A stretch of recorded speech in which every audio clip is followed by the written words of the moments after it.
Welcome to Detective Diaries, brought to you by Private Detectives Answer Investigation. If you are captivated by the art of deduction, the thrill of solving the unsolvable, or the enigmatic world of private investigation, you've just found your new favorite podcast. Detective Diaries is where secrets unravel and the truth is always a clue away. Presented by Private Detectives Answers Investigation, each episodes contain offbeat conversations about the real people involved in investigation. Detective Diaries is about tradecraft and everything connected to Private Detectives Answers Investigation. I'm hosting today, so heaven help you, but we're going to step out of the dark alleys and into the fluorescent glow of the corporate office. We usually talk about tradecraft or famous detectives or Shakespeare for some reason. Oh, yes, we sponsored them. But today's mystery is happening right under the nose of HR departments everywhere. Moonlighting. People working 2 full-time jobs at once, juggling secret laptops and keeping their cameras off to protect their double lives. But my problem, whenever I hear the term moonlighting, is getting the theme music to the TV series out of my head. If you are under the age of about, 107, you won't have a clue what I'm talking about, but it was the series back in, the 80s, 90s, can't remember. But it launched the career of Bruce Willis. He played opposite Sybil Shepherd in one of the best detective series ever. Such fun. We can't play the music, which I would love to, because of copyright. Anyway, back to the subject of moonlighting. I'm going to sit with Harry, who has got loads of experience in the practical side of this. But just thinking about it, is it a victimless hustle in an expensive world, or a breach of trust that borders on corporate espionage? Today, we are going to go undercover to hear from an investigator who's hired to track digital footprints, physical footprints, and the employees who live a lie to collect 2 paychecks, yours and one from someone else. So grab your coffee, lock the screen. Things are about to get very, very complicated. You are right, it can be complicated. So let's actually break this down. So moonlighting is a term, as you've rightfully said, describing this second job. It actually came around about 1880s and then came back into trend about 1950s. And what we're talking about is these people, as you say, people are on the payroll but off the grid. So a lot of corporate clients will contact us, obviously for various reasons, but they normally have a hunch about when an employee is perhaps moonlighting, or there are some bits of evidence which would suggest that something untoward is going on. Got a few examples of this. A particular example I can raise actually involved a solicitor. Now, this involved a solicitor who was actually breaking his non-compete. And to those who don't understand what a non-compete is, this is a contractual restriction. I understand what a non-compete is because I've worked with it. What's a non-compete clause, isn't it? But those who don't know exactly, it's preventing an employee or partner from working for a competitor or setting up a competing business. It's designed to protect legitimate business interests like trade secrets, customer relations, and proprietary information. So, of course, in the legal world, a very, very important thing to have in contracts. I'm going to interrupt you because the biggest indicator in the workplace of something like this going on is when you've got the bod who's used to be diligent, but now all he's doing is constantly checking his personal phone or his laptop during office hours, and he's disappearing out at lunchtime, standing outside the building making phone calls because he's keeping the other thing going. Exactly. And it may not even be something that you see in the workplace. Sometimes it's something which is happening at night. Of course, the second job is something that they won't touch in the daytime, but any early hours of the morning, perhaps the odd day where they've been ill, they're spending their time and resources into this second business. So coming back to this solicitor, we've been contacted by a firm, obviously can't name their names, we work extensively for, and they reached out regarding a solicitor who they believe was working for another firm. So as it turned out, actually, he was your average solicitor, had a very ordinary life, turning up, not really putting a foot wrong. He was living a double life. Instead of working for a competitor, he'd actually set up his own business. He was providing legal consultancy for rival clients. Obviously, massive breach of contract there. Obviously, there's many reasons as to why he would go about this. Unfortunately, main one usually is money. But beyond this, we were informed that the solicitor actually was aware of very client-sensitive information. So there was quite a big ethical concern that he may be exploiting this information, selling it on. So digital trails were close. We could never quite get to the end of it digitally. So, of course, what do? We put surveillance together. Crucially, a lot of times in this case, it was early morning starts, showing he was actually attending a tiny odd office space before he went into work. And this would obviously be where he was conducting this second business. So again, keeping it very, very separate from all of his main work, keeping it very well hidden. But actually what he was doing was getting rival competitors involved into his own business. There's a theory about that. In that if somebody is using working time to go and run their own business, then they are effectively using the money that's being paid. So therefore the employer has got a right to the benefits of the business that the person has set up. I haven't explained that very well, but no, legally they could make a claim for it. Exactly right. I paid for it. Exactly. Yeah, you've done that on company time, our company time, and therefore why should we not be invested in something that you were clearly doing on our watch? So yeah, there is normally quite big claims, especially again when you get into this legal aspect where you've got sensitive, client-sensitive information. These bits of paper shouldn't be going to any other solicitors, let alone rivals. So massive breach of contract there. So I'm guessing the employee really could also be forced or sued to repay the wages that he's earned. Somebody has paid him for not working, or her for not working. Exactly that. And of course, something to be aware of is that those claims can be quite massive if you're doing this over such a long period of time. So it's theft or fraud? Yes, yeah, it's a good question. I mean, theft is technically right here because it's theft of company resources, time, and your commitment as well. So yeah, there is a bit of a debate there to be had, but I would certainly go on the basis of theft, really, when you look at it that way. Certainly as a company, they're going to see it as theft, so quite big there. But coming to the end of the story, what we essentially did, bit of surveillance, putting it all together, these early morning starts, put all the case together.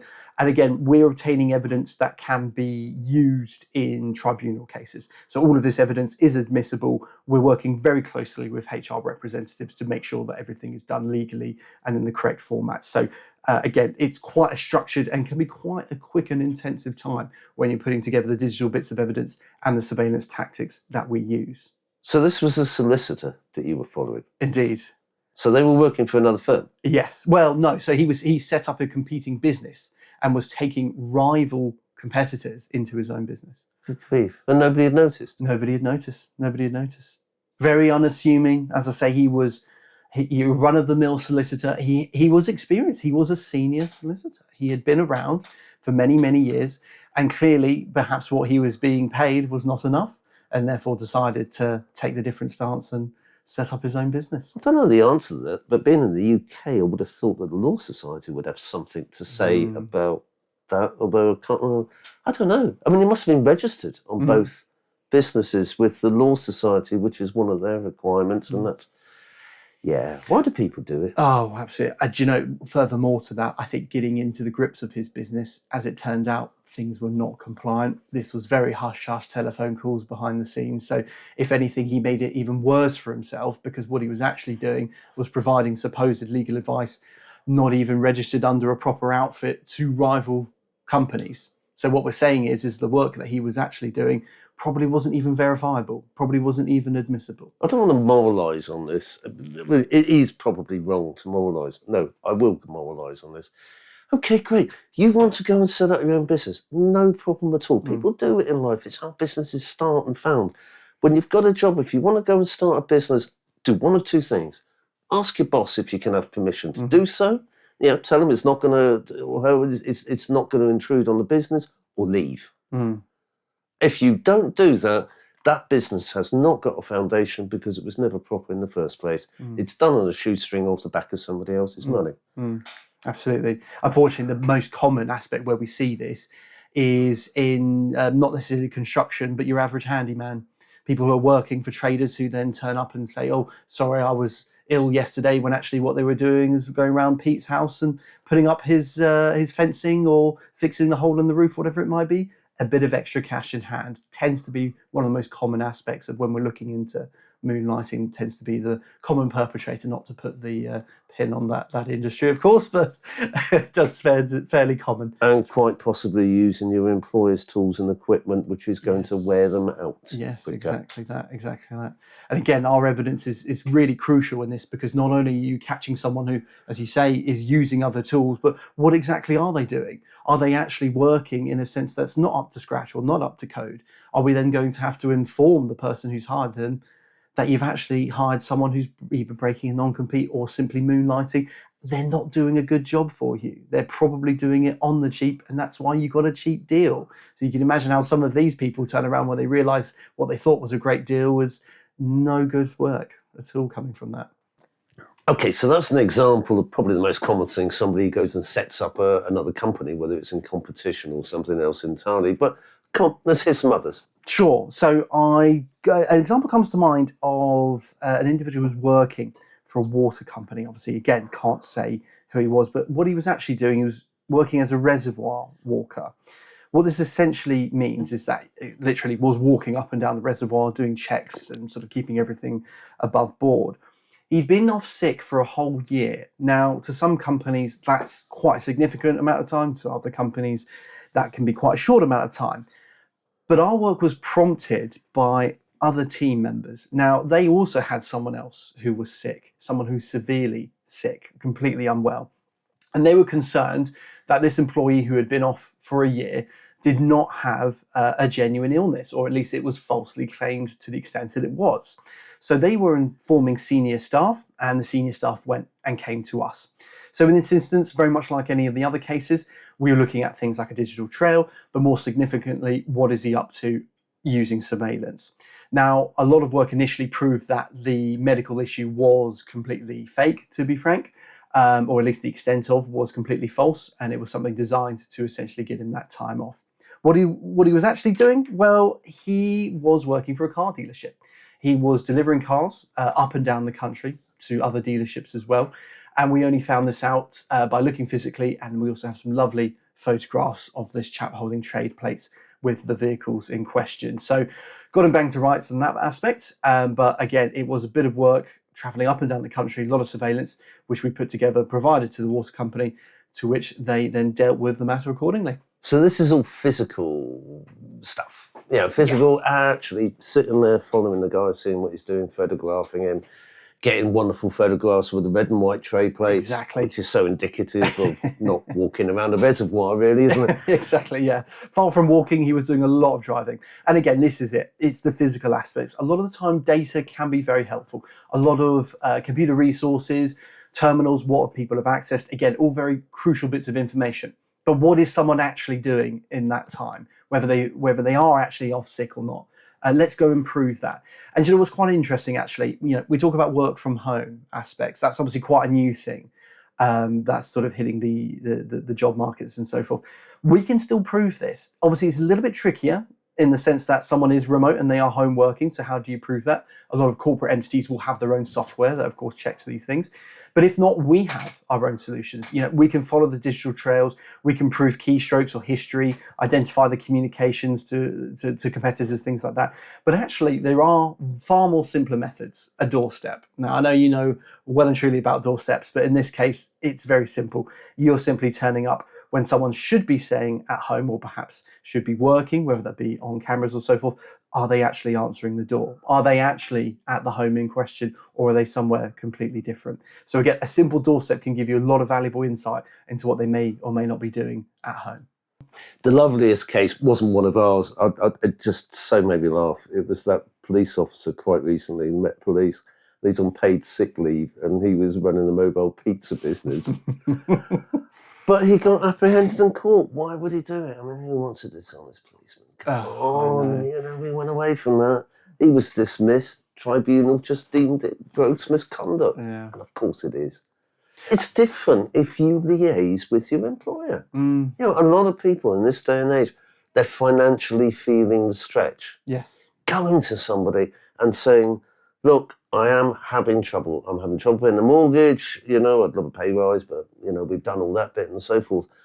I need to get a part-time job. How do you feel about that if it doesn't interfere with my work? Exactly. Most employers will listen. Yes. Oh, most employees should listen. Of course, if they Well, don't, most perhaps employers should listen. Okay, But no, you're a so lot right. don't. You're right. Yeah, we need to have people need to have that open conversation, because a lot of the times what we're finding are these people who simply just go out and do it and land themselves in so much trouble.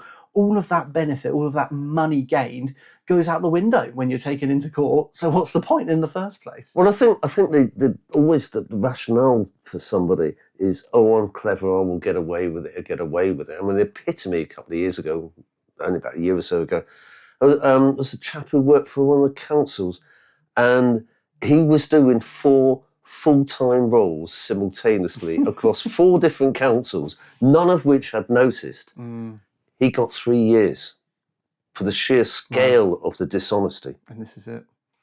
And the scale there is just fascinating. Why, when you think it's working once, do you mount up and do it twice, a third, a fourth time? Well, it comes back to my question earlier on to you. You know, is it theft and is it fraud? And it's a big moral question. Some people do it. You can actually have sympathy. Simply, they need the money. Yes. You know, these are harsh times. But again, if an employee lies about their hours of work, or particularly if they're working for a direct competitor, which is not unlikely because they're quite possibly doing the job that they know, which can transfer into somebody else who's in direct competition, they can face claims for damages and be forced to repay the wages. Which, of course, is quite tricky to some money laterals who have already spent all of those wages, which have just come in.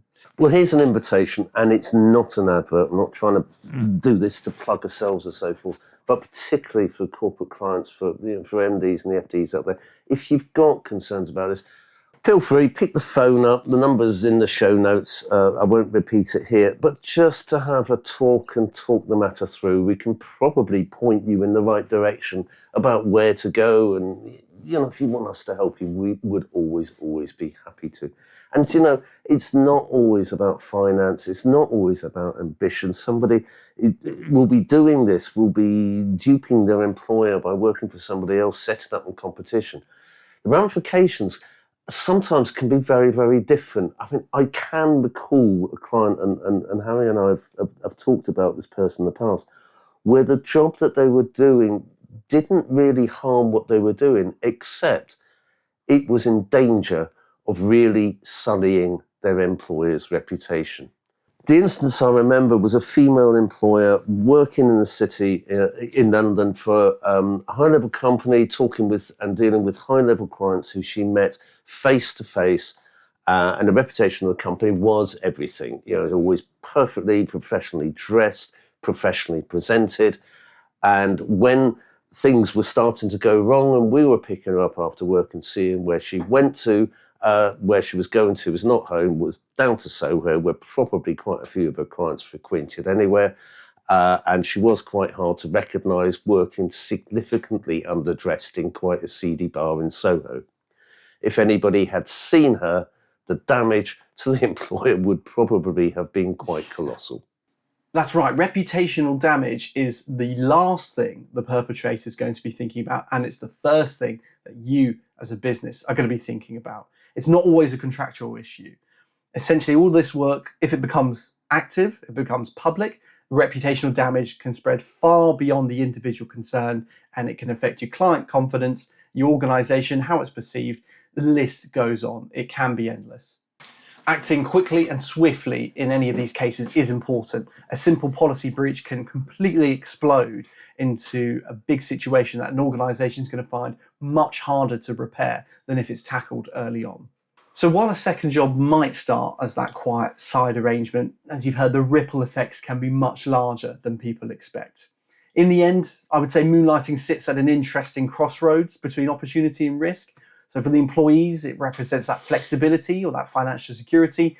Organizations, it really raises the important questions around transparency, loyalty, and reputation. Do you know, many years ago, we did a small series for the BBC.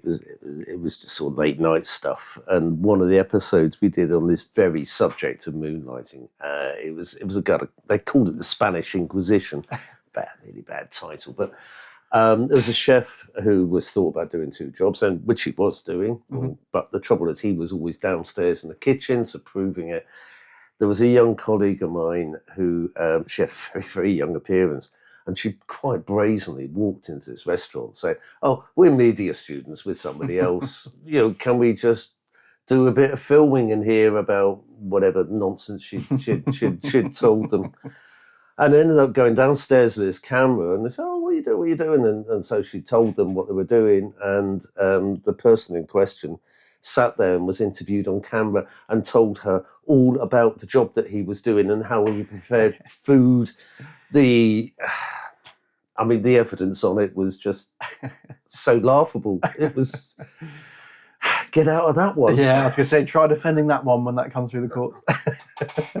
But yeah, this is a prime example of how we can go about different ways of getting this information, right? It doesn't necessarily have to fall into the generic tropes of research or surveillance. It can be as simple as just going ahead, putting a camera and asking some questions, doing what we need to do. Well, yeah, often it's the simplest way. Just ask somebody, "Oh, what are you doing?" "Oh, I'm working. I'm preparing food." "Really? Okay. Can you tell me more about it?" People want to talk. People do want to talk. And I think often the thing that goes with it, and this is more for a psychology student or qualified psychologist than for me, I've always been convinced there's a certain arrogance about this. Somebody who is doing this, they are cheating, they are defrauding, but they're cleverer than anybody else. This feeling, I will never get caught because I'm clever. I'm more clever than them. Look, they're so stupid, they'll never realise. I'm putting down 2 salaries. I'm doing this in time when I'm saying I'm off sick, or I've got to go home early, or I've got to go because I've got to take the cat to the vet, or whatever and they are doing the other job in their employer's time. Right, Harry, I'll leave you to summarise this, because I've now got this bug that I want to go onto YouTube and find some very, very old and past episodes of Moonlighting and watch Bruce Willis in his absolute early days and heydays. A series I could always recommend for anybody who likes vintage stuff. It was classic at the time, and the title is brilliant. I don't know, a couple of thoughts. If you're an employer, what do you look for? It's the change of behaviour. It's someone who used to be your regular run-of-the-mill Joe, who's now perhaps turning up late, answering a plethora of phone calls on their mobile devices more often than they usually are. You actually find as well your employees, the people who are best to ground with all the information. Kind of goes back to what I was saying before about that story involving the water company. Your employees are going to know what's going on with your other employees. So having those regular checks and looking in. But yeah, any sort of change of behaviour normally is a good indication that there's something else going on, or perhaps they're up to something else themselves. We've got a page on a website about this. Sorry, try not to do adverts, but if you do want to know a little bit more, rather than giving you a link, just Google Answers Investigation Moonlighting. That should bring the page up. Also, we'd love to hear from you. We'd love having listeners come onto the podcast. If you've got a story about this subject, please get in touch with us. There is an email address to use, podcast@private-detectives.co.uk. We'd love to hear from you. And who knows, it could be your voice that you're hearing very, very soon. Hola, yo soy James Lupton, intérprete y traductor. Escúcheme en el podcast Detective Diaries, hablando de mis experiencias laborales desde la alta corte inglesa al campo colombiano. Hi, I'm James Lupton, interpreter and translator. Come and listen to me on Detective Diaries, talking about my experiences working from the English High Court to the Colombian countryside.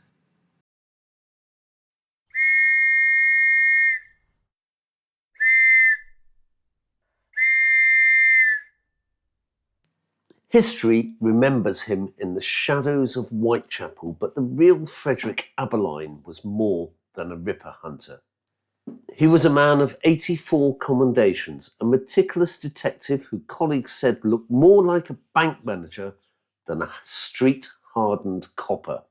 In part 2 of our podcast on the life of Aberline, we follow him through the scandals that broke his faith in the system, from the Cleveland Street male brothel inquiry to the high-stakes Turkish bond robbery.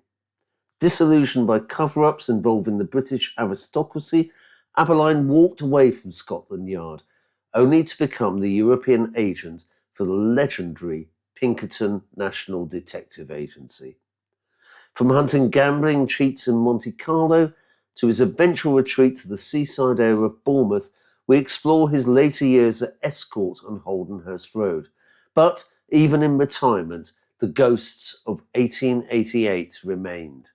Join us as we close the casebook on a Victorian legend, Detective Diaries, Frederick Aveline, Part 2. Listen now on Spotify and Apple Podcasts.